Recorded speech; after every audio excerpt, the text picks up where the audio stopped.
I'm Parikshit Luthra. Which way will the US presidential election swing on the 5th of November? The answer lies with the voters of 7 swing states. Both Donald Trump and Kamala Harris spent large chunks of their last week campaigning in these states. So which are these battleground states and why are they so crucial? Kiran Khatri takes a look.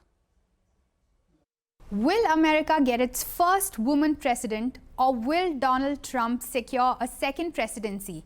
Most opinion polls point towards a dead heat, which is why a lot is riding on 7 battleground states which haven't historically aligned with any of the two parties and could sway either way.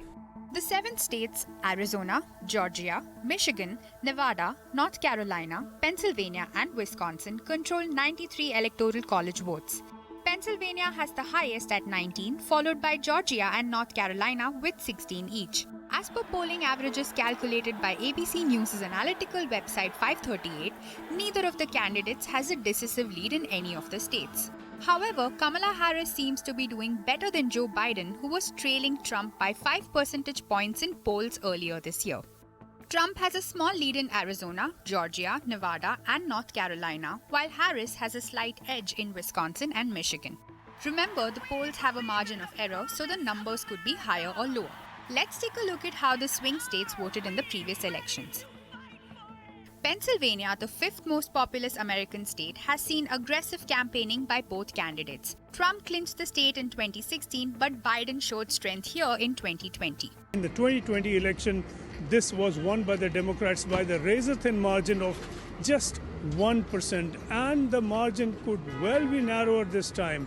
It's a very, very close call. The Republicans, the Democrats have put everything they've got into winning this state, into winning every vote. Remember, the state is witness to an enduring image of blood dripping from Trump's ear after a failed assassination attempt in July. Trump believes that if he wins in Pennsylvania, he will win the whole thing. Georgia voted for the Republican candidate from 1992 to 2016 but flipped towards Biden in 2020. He clinched the state with a margin of over 11,700 votes. Harris and former President Barack Obama shared the stage for the first time at a star-studded rally in Georgia's Atlanta, appealing to black voters. Meanwhile, Trump, in his last-minute speech in the state, declared that he is the opposite of a Nazi.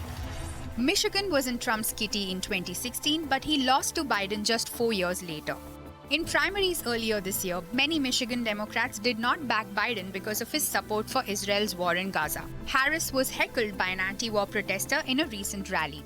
Nevada, with 6 electoral votes, has leaned Democratic in every election since 2008, with candidates winning by a slim margin. The state has lagged behind in terms of economic recovery post the pandemic. Both Harris and Trump have promised to turn things around. North Carolina, a state recently ravaged by Hurricane Helene, had last voted for a Democratic president in 2008.